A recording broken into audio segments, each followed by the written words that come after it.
Let's start this new Atlas Prime drop with the Tekko Prime.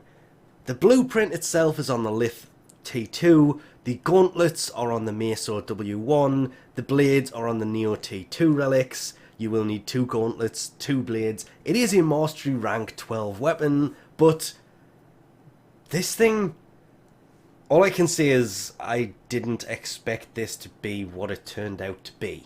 But it very quickly makes sense when you look at it and realise, okay, it has 30% crit chance with a 2.4 times multiplier. Crit building this is going to be a no-brainer. It has 16% more status, so you can throw an elemental combo on there very effectively, and the impact has been increased, the attack speed, I nearly said fire rate, has been increased, puncture, slash, everything about this has been increased.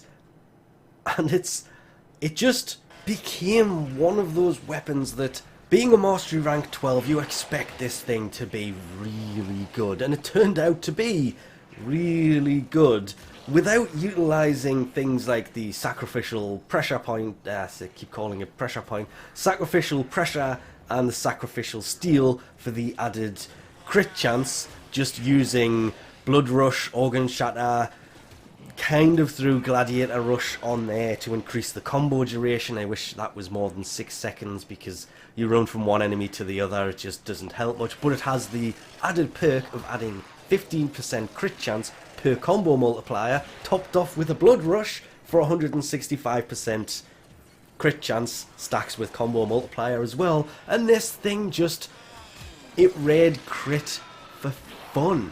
Obviously throwing Prime Pressure Point on there, Berserker to increase attack speed, because if you're going to build this thing for crit, you may as well throw Berserker on there instead of a Fury mod, and whatever elemental combo you really want to use. If you do want to go for the full-blown elemental mods instead of the dual stat ones, you will probably need to format a dash or two onto this, but without using those and using the dual stat mods, you don't need to format this thing at all.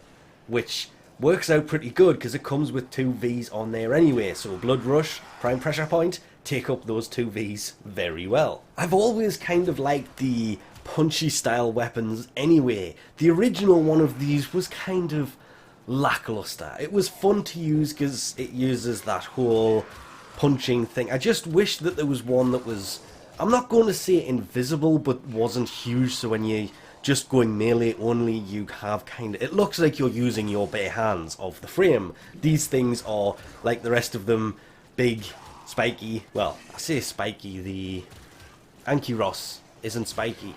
But while upgrading other things, I was using these, and I just, compared to the infested glaive we got last week, this was a giant improvement. I'm not comparing it to that, that was just the last melee weapon to come out.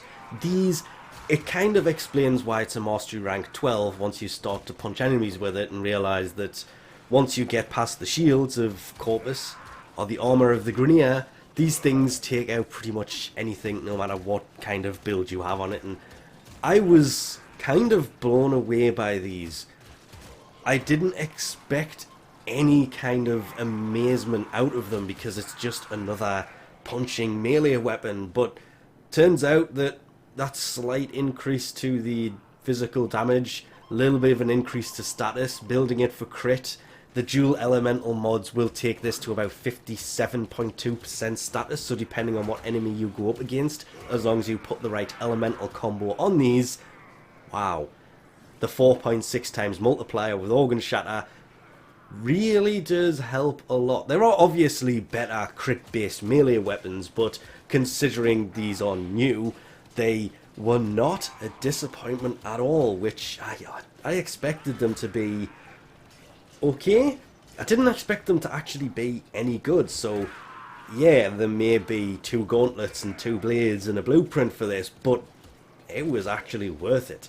I was planning on doing Death Cube Prime as my first video. I have already fully leveled him and his melee weapon and have gone in for 3rd former on the Death Rifle, 1st former on Death Cube himself, and ended up going, well, Death Cube's good and all, was meant to be is still the thing that I was looking forward to the most from this, but the Tekko, biggest amazement.